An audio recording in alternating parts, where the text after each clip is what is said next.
ici cette fameux nœud de base qui me permettra de sortir et remettre bébé sans défaire les nœuds, pouvoir le placer dans plusieurs positions différentes en fonction des besoins, en fonction du moment, en fonction de son âge aussi. J'aurai pas les tissus qui traînent par terre. Je vais tenir l'écharpe par le bord supérieur et avoir l'étiquette qui représente le milieu de l'écharpe. Je vais les tourner vers moi. Je vais couvrir mes deux épaules. À ce moment-là, je vais vous demander quelle est l'épaule sur laquelle vous portez bébé habituellement.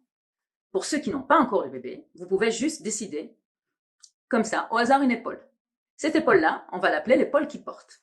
Je vais saisir donc le bord de l'écharpe, comme ça, avec mes deux mains. Et cette main qui porte le bébé habituellement, cette bras qui porte le bébé habituellement, va sortir. Donc, il y a une partie d'écharpe qui couvre toujours mon épaule et l'autre qui est passée sous mon aisselle.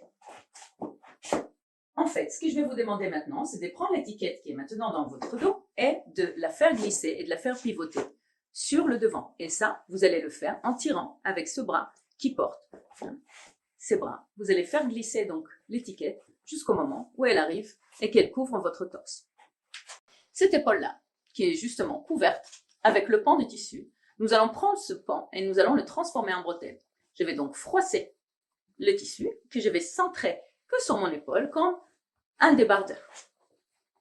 Ensuite, je vais prendre que le bord supérieur et toujours que par le bord supérieur car je souhaite garder les tissus à l'endroit. Vous voyez, ici, ça c'est l'endroit, la partie lisse, et la partie qui est avec les petits bouclettes, c'est l'inverse du tissu. Donc, je garde que le bord supérieur, passer sous mon aisselle, aller dans mon dos, chercher que le bord supérieur, revenir devant, aller avec ma main à l'intérieur et remonter et couvrir tout mon avant-bras.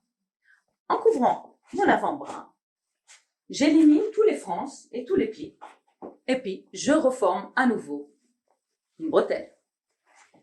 Je centralise cette bretelle que sur mon épaule, pas sur mon avant-bras. Et ensuite, je prends cette partie-là et je le mets à l'intérieur de cette partie horizontale. Voilà, je vais procéder maintenant au réglage.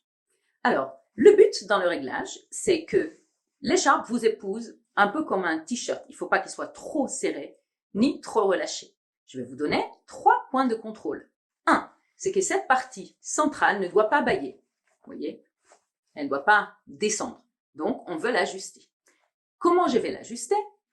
Je vais aller saisir derrière ma tête la bretelle qui est supérieure.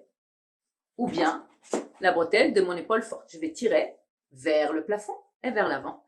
Et tous les surplus, je vais venir les descendre juste là, pli par pli. Toutes les 5 cm, je vais tirer pour l'ajuster. Et puis, l'autre côté. Hop, je vais venir tirer vers le haut et vers l'avant. Et puis, je vais venir ajuster toutes les 5 cm. Voilà. Vous voyez, maintenant, cette partie supérieure est complètement ajustée.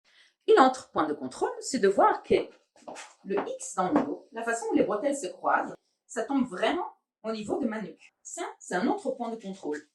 Je vais devoir croiser ces deux bretelles. Alors, est-ce que je les croise comme ça ou comme ça? En fait, la bretelle qui est supérieure dans le dos va être supérieure devant.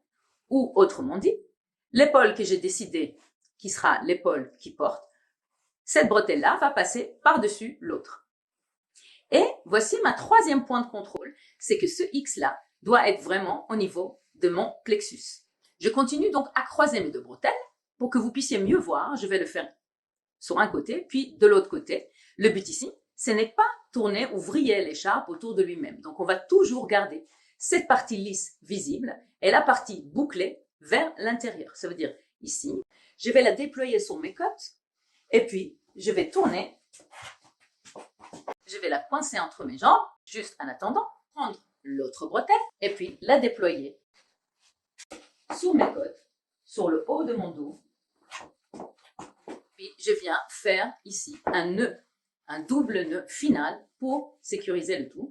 Le double nœud final, peu importe le côté. Donc ici, j'ai ma couche horizontale, que l'on appellera désormais la 3e couche. Ensuite, j'ai ici la bretelle supérieure. Vous voyez, la bretelle supérieure. Et puisque je vais de toute façon l'enlever, la ôter et la remettre à chaque fois que je vais mettre le bébé dans l'écharpe, donc je vais devoir faire ça à chaque fois, c'est pour ça que je voulais qu'elle soit supérieure devant et supérieure derrière pour que ce soit beaucoup plus facile à manipuler. Donc ça, c'est la bretelle supérieure. Et puis, finalement, la bretelle inférieure. Cette bretelle-là, c'est la première que l'on mettra sur le corps du bébé. Et justement, j'arrive. Où est-ce que je mets le bébé? Pour la première fois, quand je suis toute stressée, justement, je vais placer le bébé sur mon épaule forte. Ce serait mon point de départ. Je serai plus rassurée sur cette zone-là, sur laquelle j'ai l'habitude de porter bébé. Et à partir de là, vous allez voir. Alors, ceux qui n'ont pas encore un bébé, tout à fait normal, vous ne pouvez pas savoir quelle serait cette fameuse épaule. Justement, je vous invite de vous entraîner comme ça avant même d'avoir couché. Et puis, vous allez ajuster en fonction dès que le bébé sera là. Et justement, maintenant que notre nœud de base est prêt, noué au préalable, et que j'ai baissé ma bretelle supérieure, je peux enfin avoir mes deux mains libres pour aller saisir mon bébé et le placer dans l'écharpe pour la première fois.